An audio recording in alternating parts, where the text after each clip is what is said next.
Hello all, the Road Track Club of Jai Hind Colleges welcomes you to the season 4 of the RCJC show. In this initiative, we will be calling esteemed guests every quarter to come and have an interesting talk with us and share their thoughts. I, Road Tractor Jia Choksi, organizing chairperson, and I'm going to be your host for the second episode of the RCJC show. Without further ado, introducing to you our guest of the second episode, Mr. Ankit Bhuktani is a prominent LGBT rights activist whose decade long advocacy has significantly impacted the LGBTQIA inclusion in India and beyond. As founders of the Queer Hindu Alliance, Guptani bridges the gap between faith and queer identities, fostering acceptance with Bharatiya cultural communities. His role as a key organizer of the Mumbai Queer Pride since 2010 further cements this commitment to the LGBTQIA vision and celebration. He is a compelling speaker at events like TEDx and Just Talk. Bhuktani engages diverse audiences on gender, sexuality, and LGBTQIA issues. His efforts have earned him the Global DNI Leadership Award 3 times. We are very grateful to have you on as a guest for this day. In this show, there will be two rounds, the question answer round and the rapid fire round. So let's begin, shall we? Yes. So, can you tell our viewers more about what you do in brief and how you started your journey? Sure. So, as you have rightly pointed out in my introduction, I have been working for LGBT rights for over a decade now. I have been one of the core committee organizer of Mumbai LGBT Pride Parade since 2010. Apart from that, I have been working on LGBT issues using cultural voices and platforms and trying to make conversation on LGBT rights, which is more real and more relatable to the Indian audiences. Apart from that, I am a CSR professional. That means I have done my MBA in corporate social responsibility. Along with that, I have been working in the development sector for over 9 years now. And LGBT rights is something as my passion I am currently doing, wherein talking to diverse stakeholders, bringing them together, using the language of coming together, of collaboration and conversation. That's wonderful, sir. Okay, so how did you find yourself joining? Like, how did you find the Queer Hindu Alliance, and what was your inspiration to bring this topic into society? I personally felt that LGBT rights movement cannot be copied as it is there in the Western countries, right? Although as we understand in today's term, the LGBT rights is a Western phenomena because it started in terms of the conversation of rights-centric conversation for LGBT community. Although comes from the West, when it comes to non-Western countries, we need to customize it and apply it in our own lived reality and try to find a language which relates to people.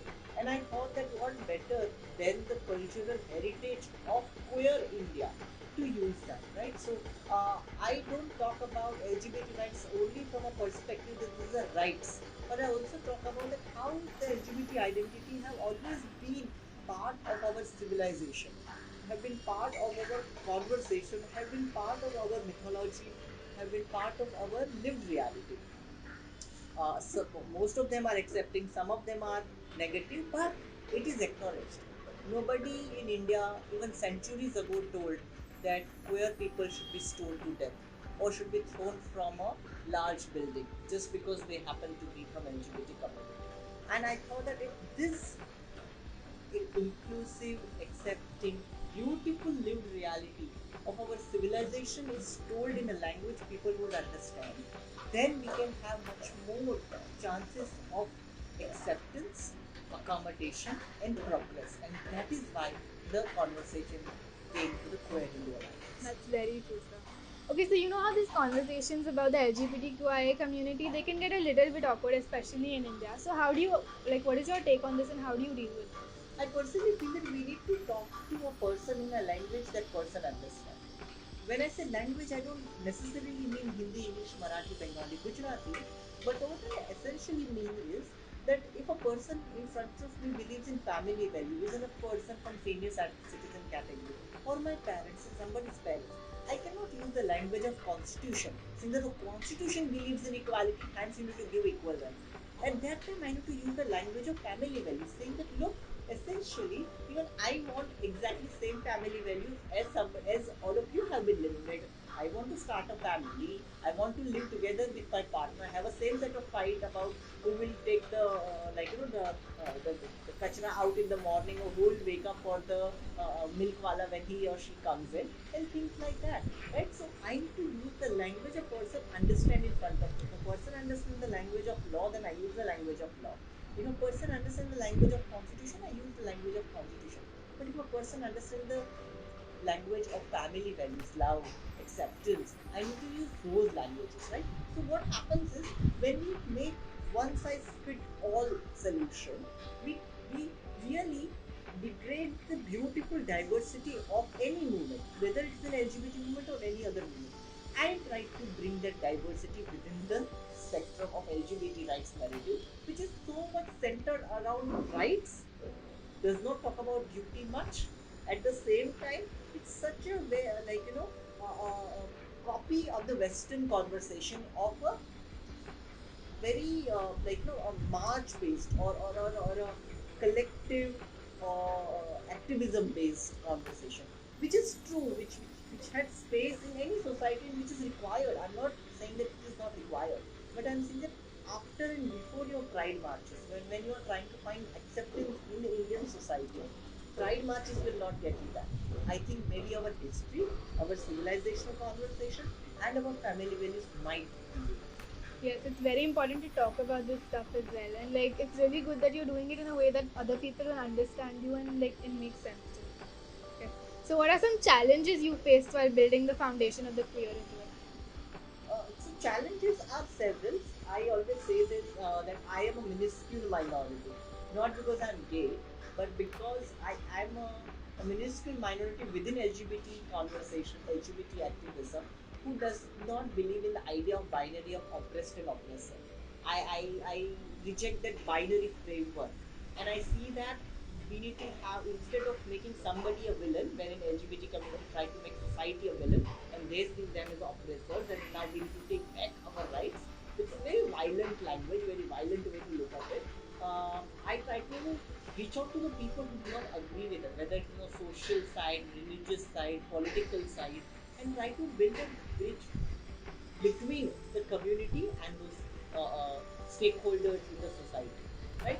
And that's why I see myself as a minuscule minority, because most of the LGBT rights conversation you will see on Instagram, on internet, or even in general around you is so much of full of rage, so much of full of anger and injustice. But you hear these words, injustice, rage, anger, are a very battleground war type terminologies, right? And I feel the society really changes when it is a slow, steady, gentle, and comfortable, non-threatening way. Right? So I am using that as a tool, and hence I find myself as a minuscule minority within a community.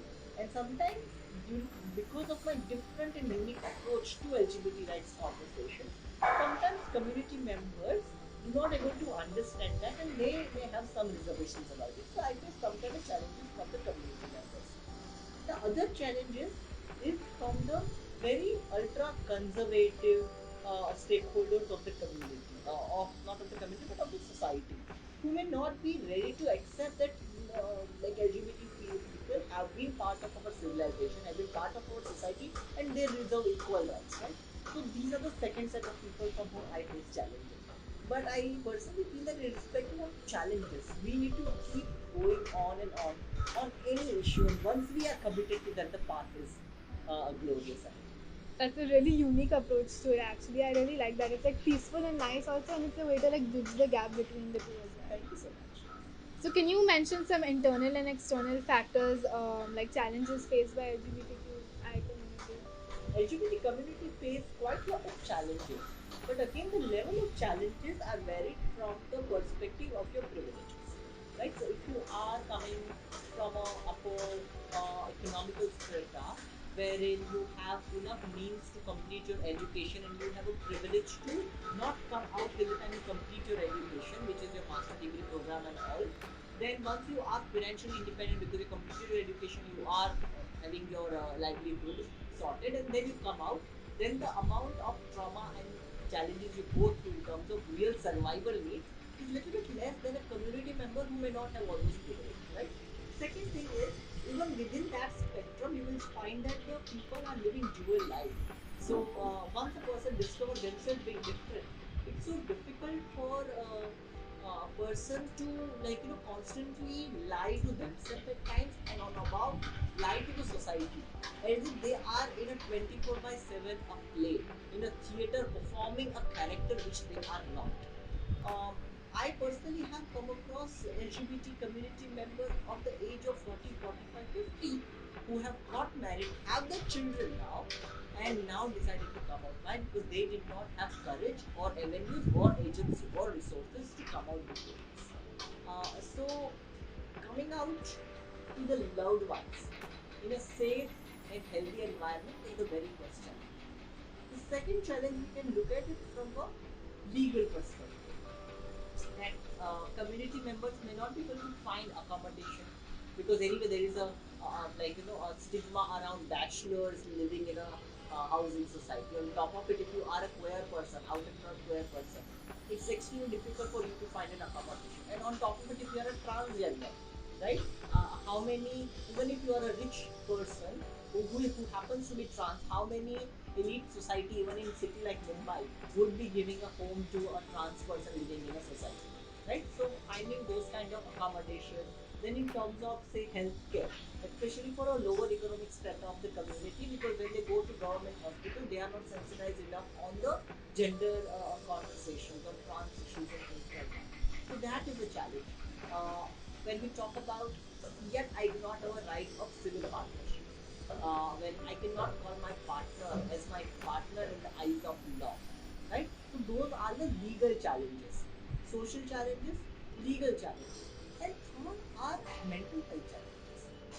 It is extremely difficult for somebody to self-realize, self-actualize, and then find their own acceptance among themselves. I always say this, that the journey of acceptance gets completed when you start by accepting yourself.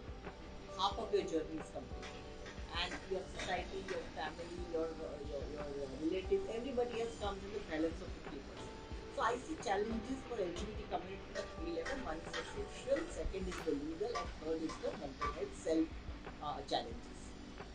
That is very true. Those challenges are all very crucial in this world. And how do you suggest that individuals and families overcome these challenges?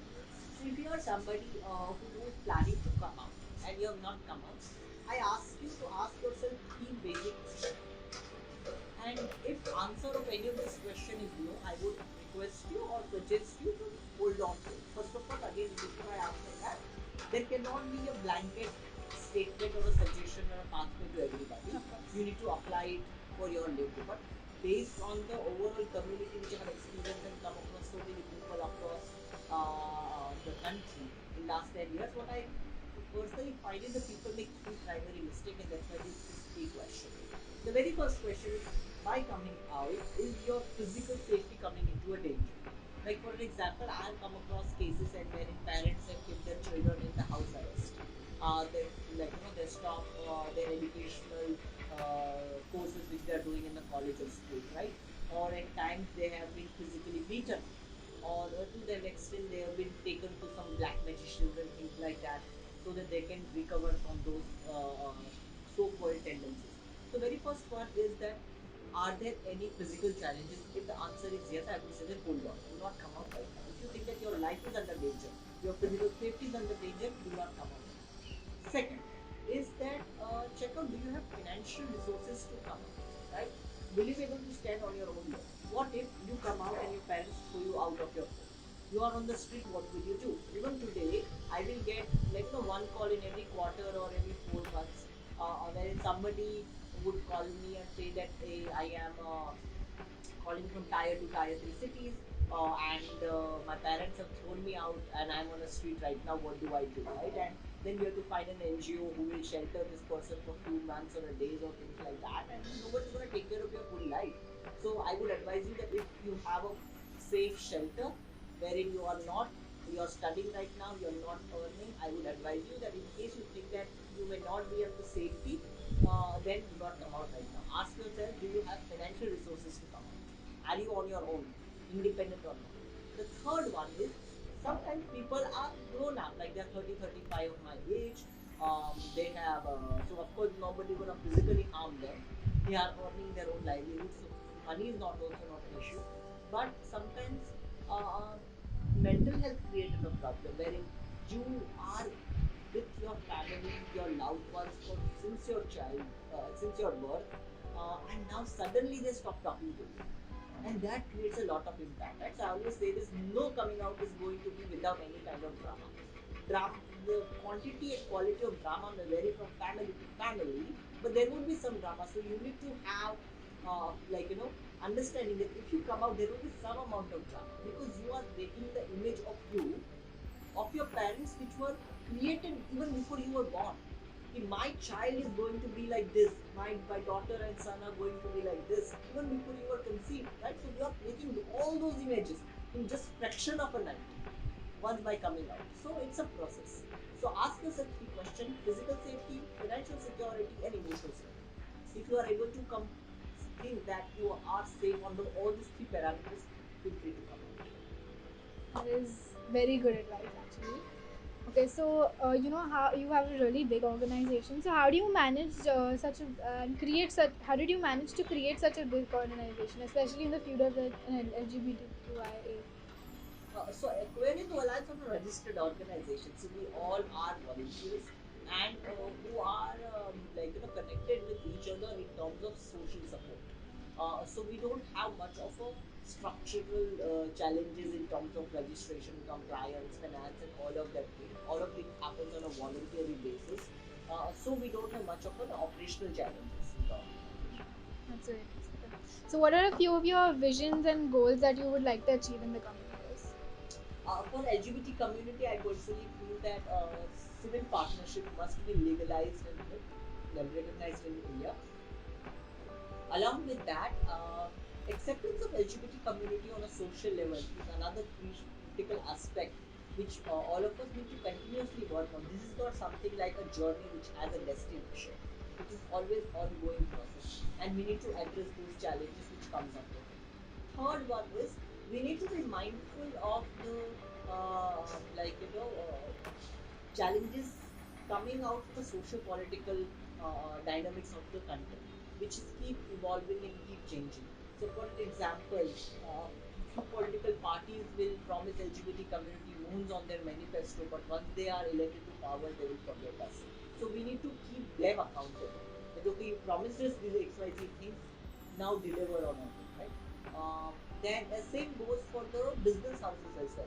Business houses have been talking about diversity, equity, inclusion on top of their lung for last 5 years in India. But when it comes to standing up for a community beyond their glass door buildings, hardly anyone comes out of it, right? So where are you when we community really needs you? So these are the conversations which we keep need to looking into and keep working on. So those are the milestones. So diversity, equity, inclusion, not just in the business but in society, in policy, in family, in, and in a country at large is what I look forward to. Tangibles, marriage equality, if not, so at least a civil partnership, if not marriage equality, is something we as a community are looking forward to. Okay. And how do you plan to achieve these?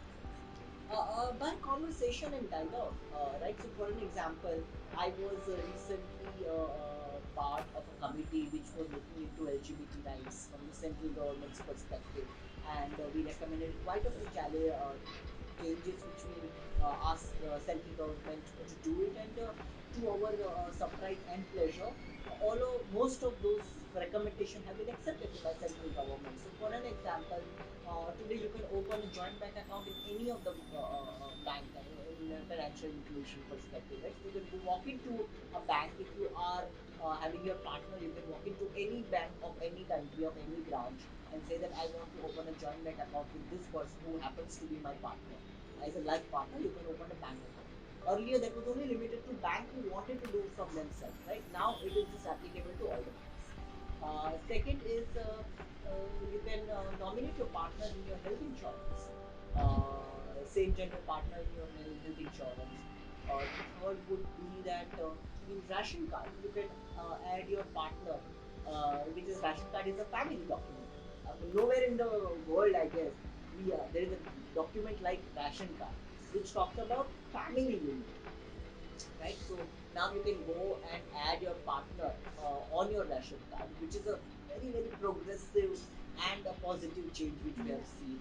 Apart from that, jail visitation rights or hospital visitation rights, all of those changes which has come out in last 6 months are because of the continuous conversation with the central government in a non-threatening way, in a dialogue, in an inclusive way. We are seeing that being resulted out. So I think that we need to continue those dialogues and conversations and find that our rights are being recognized and not look at the authority as our enemy. They are elected people by people and we need to engage with them, whoever is in the power. Yeah, these might seem like small things, like adding a partner to your ration card and stuff, but these are huge like steps Absolutely for the huge. community. Absolutely Yeah, huge. that's really actually really cool. I didn't know that. Okay, so what advice would you give to our young viewers about self acceptance? I would say that look, don't look at self acceptance as an event, because it is journey. Uh, Self acceptance comes in small packets, which develops one after other. You can compare it to breaking a coconut. Once you try to break a coconut, you may not be able to break it on the first throw itself. You multiple times try to throw a coconut, and essentially it will get broken into the pieces. Right? Does Can we say that the last hit only broke the coconut? No, it's the process started from the very first one, but it did not see the result immediately from our bare hands. Self acceptance is also that. That first of all, you need to question yourself and ask yourself the fundamental question that am I like this, and don't be afraid of what answer comes out. Second is don't be the hurry. There is no, it's not a deadline like a assignment submission. You can take your own time. I have seen people at the 30, 35, 40 also now realizing themselves, right? So it's perfectly fine to take your own time. Third would be that once you discover yourself being different, um, try to connect with the community member or make allyship around you who look out for the people. It could be your cousin, it could be your sibling, it could be your friends, it could be your neighbor, it could be your professor, your teacher you trust, bada bhai or behan you can trust, right? uh, who can be the space in which you can come out and be comfortable for who you are, right? So look out for those allyship, look out for those connections within the family and outside the family. And the last one is that there is nothing wrong with you no matter what society tells you. Uh, if they are not able to understand it today, that's perfectly fine. That is their lived reality. It will take time to change. That doesn't mean that there is something wrong with you. So self acceptance is the key here. Okay, really does. Okay, so you were talking about projects. So the project Queer Kahaniya, where people saw, like when you saw people of the LGBTQI like come out and speak their out of in front of large crowds. How did you like feel about that? How did you? I personally feel that storytelling is a very important and critical tool uh, to reach out to people, because if nothing, stories are the way to communicate something which generally would have not been conveyed just in a stage way, right? Because stories talk about characters, and if those characters are lived characters, are real characters, that moves people. So when I just say make a comment, make a statement that LGBT rights needs to be accepted, compared to when I say that I am gay and my rights has been taken away and I deserve the rights, right? It has a lot of difference. So I personally feel that storytelling is an important platform, and then platforms like Queer Kahania and others, which are talking about queer stories, are creating much larger impact on society. That is true. So what advice would you like to give to other young LGBTQIA plus community members? I would say that a if you are already confident that you are from LGBT community, accept that there is nothing wrong with you. Second would be that take your time to tell to the people whom you find comfortable. It is your journey. Do not need a pressure to come out. Third would be that focus on your career if you are young. Do not let your gender and sexuality conversation take over your career right now. What really essentially matters is your financial independence. Because I've seen so many LGBT people who, at a young age, leave their education, run to the big city, then start working in DMart or in a mall as an entry level job, and that is the whole career phase, right? They are able to survive till the time they are young. They are able to take care of themselves with the bare minimum earning which they may be earning, and after that, it's a question. I know so many young people like that who do not have a health insurance. It's very basic, right? But I need to talk about it. They don't have term plan. They don't have health insurance. So make sure that you are secure. Once you are secure, then you should have the conversation wherein you talk about your identities to others. But make sure that at no point conversation on gender and sexuality overpowers so much that it creates hurdles for your career growth and professional growth. Okay, that's great advice. Okay, and what would you like suggest to help support, like help be more accepting and stuff like that? So, what initiatives can we do? What how can we help out? I would say that have a conversation with more and more queer people. Do not make queer character some exotic character you see on television screen, on your mobile screen, right? Once you make friends with LGBT people, surround yourself with the conversation with the people who talk about LGBT issues, you will find that that's perfectly normal and natural. The easiest way for any society to find acceptance is to find relatability with those that cause in a society. It was one thing for us to look at Netflix TV screen and say, oh, that character is gay. And it's another thing to say that, okay, my neighbor is gay, right? And that transition needs to happen in a society. So any society who is on path towards acceptance will find those examples, and that's why I advocate for more and more queer people who are comfortable to come out and say that my identity is not just queer. I'm a finest scientist. I'm a finest chartered accountant. I'm a finest business owner. I'm a finest diplomat. I'm a finest security person. I'm a finest army person. I'm a finest politician, and all of these things, I also happen to be queer, right? So queer identity may not be your first and second or third identity, and that's perfectly fine. uh, and when we create such examples in the society, I feel society will be more accepting, and what you as your group and more progressive, open, forward-looking support groups can do is bring those society and those stories into the front. Saying that, oh, he's a scientist and happens to be gay. Right. He's a CEO of Apple who happens to be gay. Oh, he's a prime minister of Ireland. Happens to be the from queer community. Right. Right? He's a fantastic news anchor in Calcutta, but happens to be a trans person. Who is a spiritual leader of Akhada. Happens to be the transgender person, Lakshmi Narayan. Right. Right? So when we highlight those stories, I feel that more and more acceptance can be found. That's great advice for all of us. One last question. So, what do you think about the representation of the LGBTQI community on TV and on like the movies and the shows we see? I personally see Indian cinema in a two segment. If I look at it from an LGBT perspective, I see pre-Dostana and after Dostana.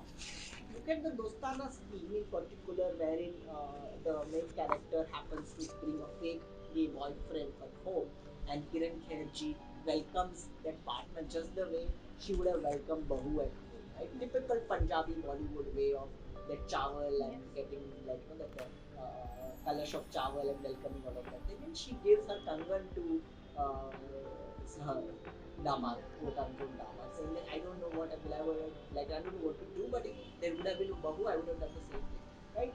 Although there are people who find it problem in that, oh, this is a heteronormative structure and all of those very big heavy words which I hear, but essentially look at from a mother's perspective. Her treatment to in-law, her son-in-law, her son's partner, does not change at all. This concern for generation were there in my family for my son's bahu. I'm giving it to you now. You do whatever you want it, right? That's a beautiful acceptance that you don't need to change anything. We are just like that, right?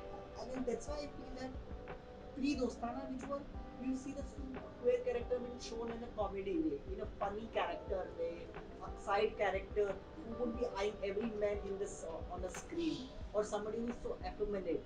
And all of those are queer people. Also, I'm not denying that.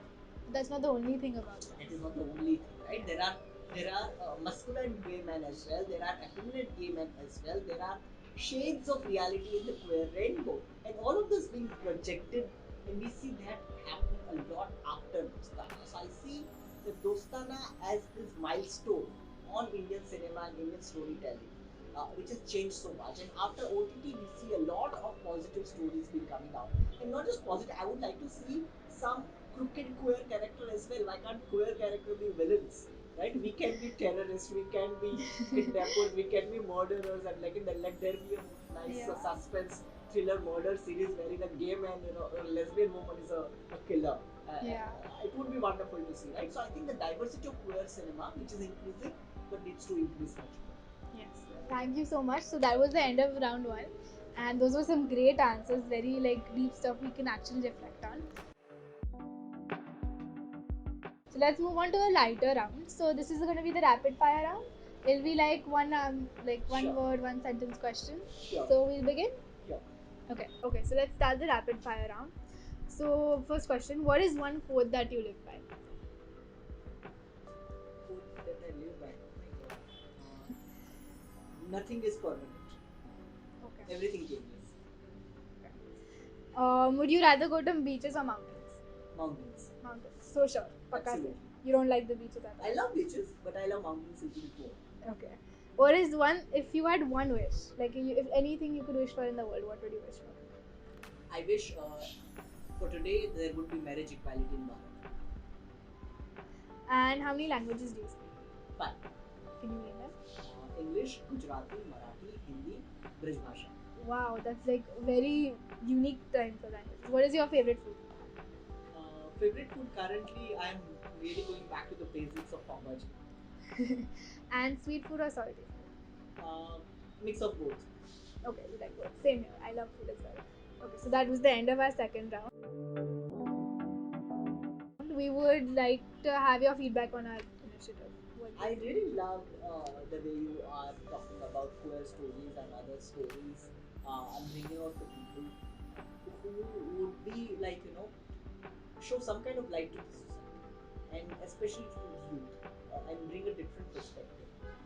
What really matters at the end of the day is not to be cocoon of our own bubble, and on our own comfort zone, and that breaks when we hear different lived realities and stories. I hope you continue this, and with this kind of platforms, we talk about not just queer rights, but all kind of conversations which are sometimes difficult for a society to have, but not in a threatening, violent way that we want to bring a revolution or things like that. But we want to cultivate something better for humanity by collaborating with each other. Okay, thank you so much for your great advice throughout the show. It was great having you here, Mr. Ankit. Thank you so much for everything you've done. And thank you so much for having me. Namaste and Jai Hind. Okay, so thank you all for watching this video. Please like, subscribe, comment, and share this to our channel, and make sure to follow us on Instagram as well. Thank you so much. Stay tuned for the next episode.